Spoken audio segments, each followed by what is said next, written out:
बिस्मिल्लाहिर्रहमानिर्रहीम, इय्याका नअबुदु व इय्याका नस्तईन। मेरे पाकिस्तानियों, 13 जनवरी 2024 को तहरीक इंसाफ को अमलन खत्म करने की नीयत से इंतखाबी निशान से महरूम करने वाला काजी फाइज ईसा आज तारीख के कब्रिस्तान में दफन हो चुका है, जबकि तहरीक इंसाफ और इमरान खान अपने नजरिए के साथ आज भी पूरे कद से खड़े हैं। बिलाशुबा झूठ और बददियानती की उम्र हमेशा थोड़ी होती है और सच हमेशा रहने वाला होता है।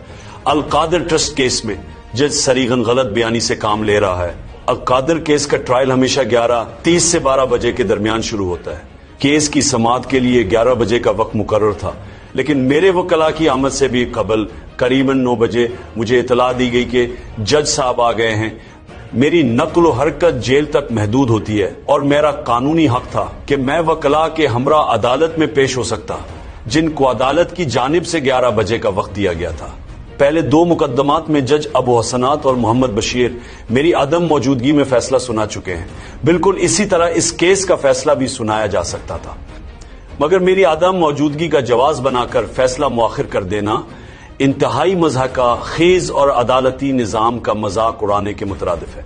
अल कादिर ट्रस्ट केस का आगाज तब हुआ था जब हसन नवाज शरीफ ने 9 अरब रुपए की प्रॉपर्टी 18 अरब रुपए में मलिक रियाज फैमिली को बेची और एनसीए ने मुश्तबा ट्रांजैक्शन पर कार्रवाई का आगाज किया।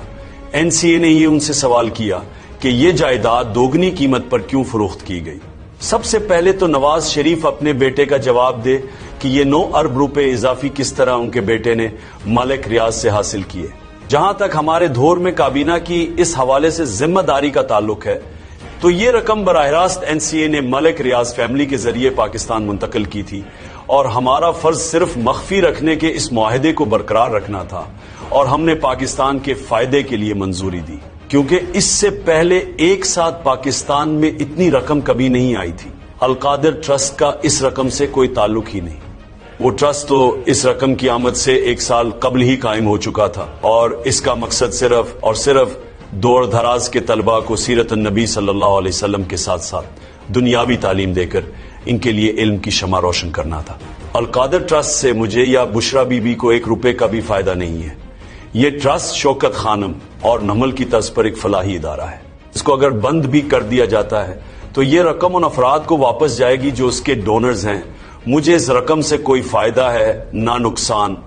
मैं वाजे कर दूं कि मैं किसी किस्म की कोई डील नहीं करूंगा, चाहे ये जो भी हरबे इस्तेमाल कर ले। मैं कोई नवाज शरीफ नहीं हूं जिसने अपने अरबों के करप्शन केसेस माफ करवाने हैं। मेरा जीना मरना पाकिस्तान में ही है। पाकिस्तान में सियासी कैदियों से बदतरीन सलूक जारी है।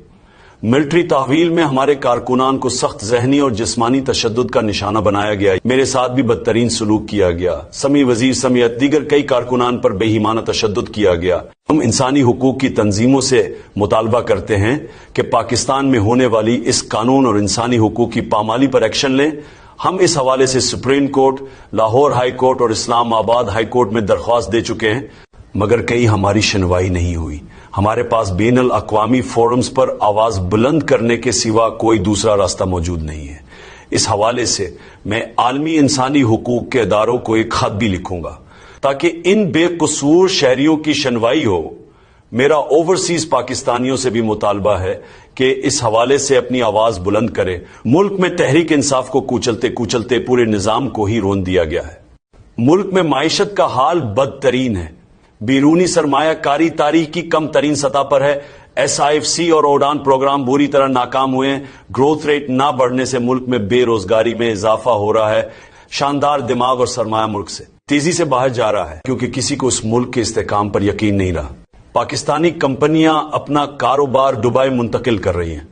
ऐसे मुल्क में कभी माशी इस्तेकाम आ ही नहीं सकता जहां कानून की हुक्मरानी ना हो। पाकिस्तान माशी बहरान में दब चुका है और जब तक अवामी एतमाद की हामिल हुकूमत न लाई गई, इस मसले का कोई हल मुमकिन नहीं है।